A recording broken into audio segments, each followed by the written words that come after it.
Hello, women in literature students. These slides are designed to provide some background information about the women writers we will read this week. This timeline shows the British writers as well as the American writers we will read. And then in the second week, the first novel, Pride and Prejudice by Jane Austen. As you do this week's reading, you'll notice that many women wrote poems, and that's because the genre of novel didn't really become popular until the late 1600s, early 1700s. This second timeline shows the readings we'll do in the latter part of the course, including the three other novels. Jane Eyre, which makes an interesting contrast to Pride and Prejudice, both about love and romance.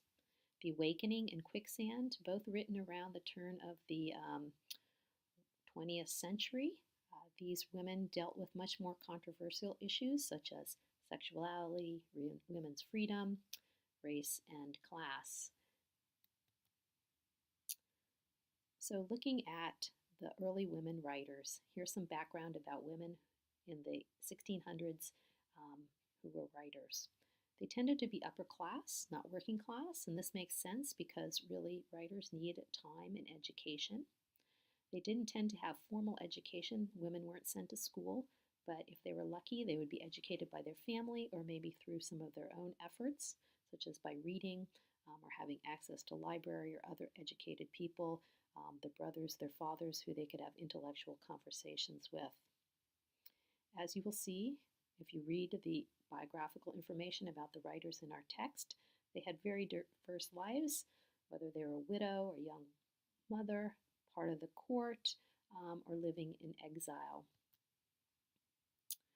Women writers in America, well, there weren't very many because, first of all, there weren't very many English-speaking people in America in the 1600s.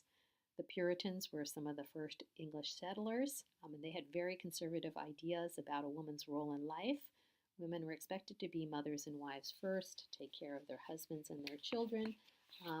Even though women were encouraged to read and think, it was primarily about the Bible or religious concepts and not for their own education or pleasure. I wanted to introduce some of the women we'll be looking at this week. First, Margaret Cavendish, who, as you can see from her portrait, was born into a wealthy family. She married a duke who was very supportive of her writing. Unfortunately, because of the politics around the British Civil War, they lived in exile in France. She, however, wrote poetry, she wrote prose, she wrote drama, and she earned the nickname of the Mad Marge of Newcastle. You might see why when you read her piece called Female Orations. This is a discussion among several speakers who are considering the rights of women. This excerpt from one of the speakers points out how life is unfair for women. And she's speaking from a woman's point of view when she says, "We may unite in prudent counsels to make ourselves free, happy, and famous as men." That means they can sit around and talk about how women should be free and happy, whereas now we live and die as if we were produced from beasts rather than from men.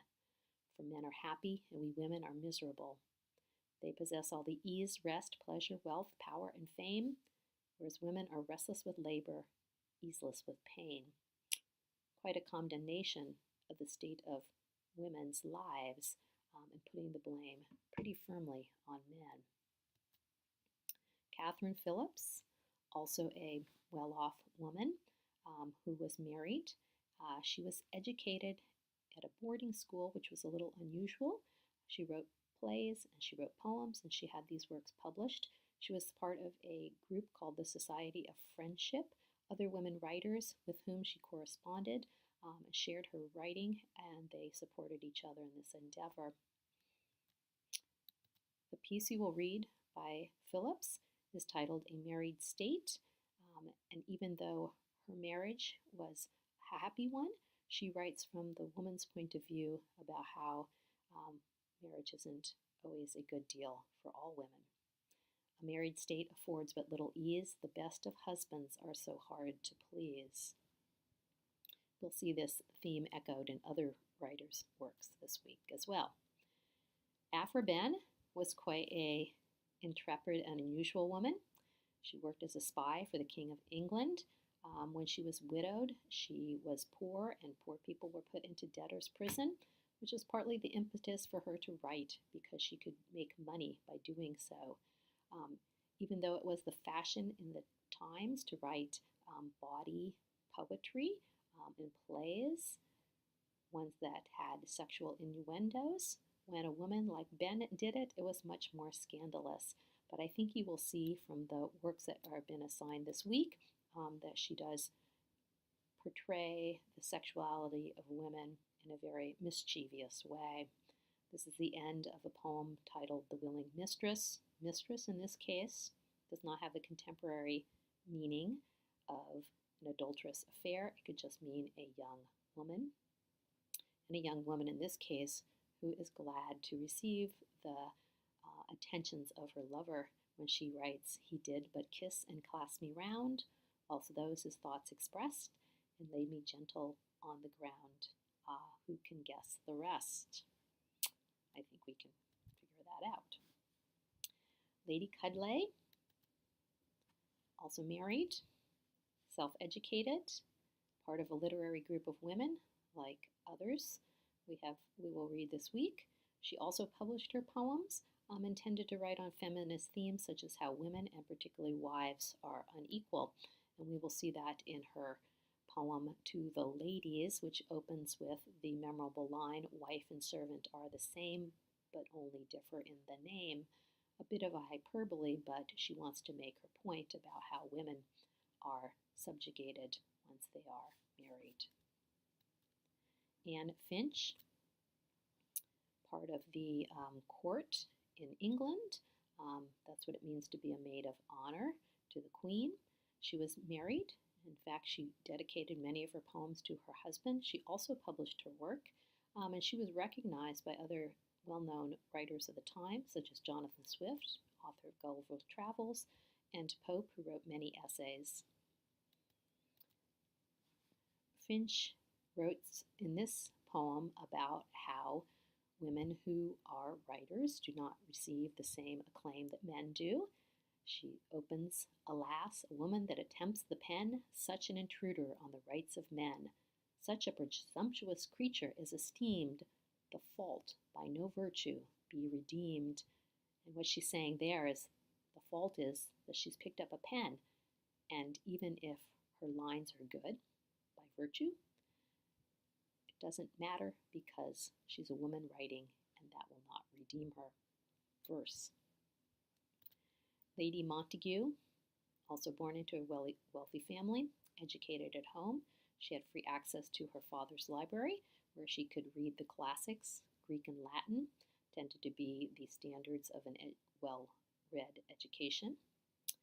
She also wrote about how women should be educated and how women should be equal to men, although, as you notice, all these women so far are pretty much upper-class women, and that's where the focus of their writing tended to lie.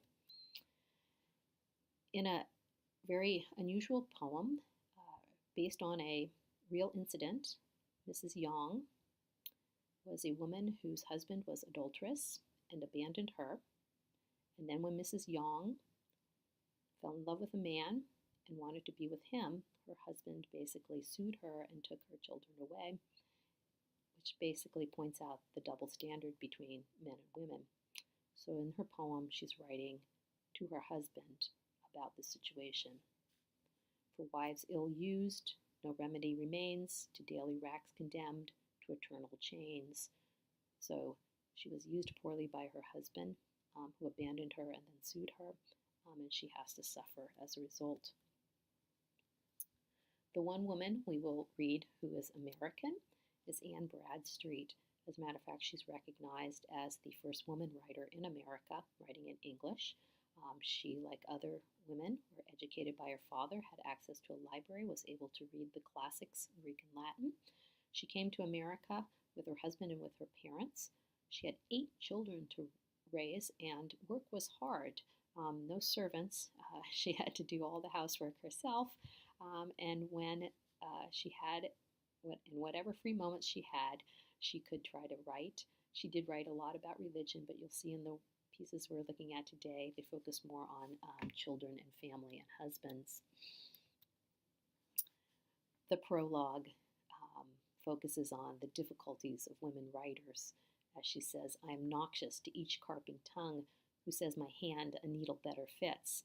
So, of course, women should be sewing, not writing. A poet's pen I'll scorn, I should thus wrong, for such despite they cast on females' wit. If what I do prove well, it won't advance. They say it's stolen, or else by chance. So if she is clever enough to write something good, people still won't believe it. They'll think that it was just luck, or perhaps she plagiarized. I hope you got a little bit of a taste for the readings today. I think that some of the things that will help you to get through this week's assignments are to, one, read the biographical information about the author that's in our text or links on the assignment pages. If there's any information before the work, please read that. Often there's a gist, a summary of what the writing's about. It can be very helpful as you go into the material. I find it very helpful to read aloud, read several times. The language isn't always easy because it's a bit archaic, but try to get what you can from it. Look up any words that are challenging that you don't know. Maybe try to recast the words in your own, summarize them. If there's parts that are difficult, spend a little more time going over those. Don't just read past them. I hope, too, that you will enjoy the author's ideas and the way they use language. Some of the poems are very rhyming. Try to find something that you really like or appreciate. You don't have to like everything. Try to find something you connect with, and feel free to ask any questions, either in your posts or in the discussion area in general. So I do hope you will enjoy reading the women writers for this week. Good luck and have fun.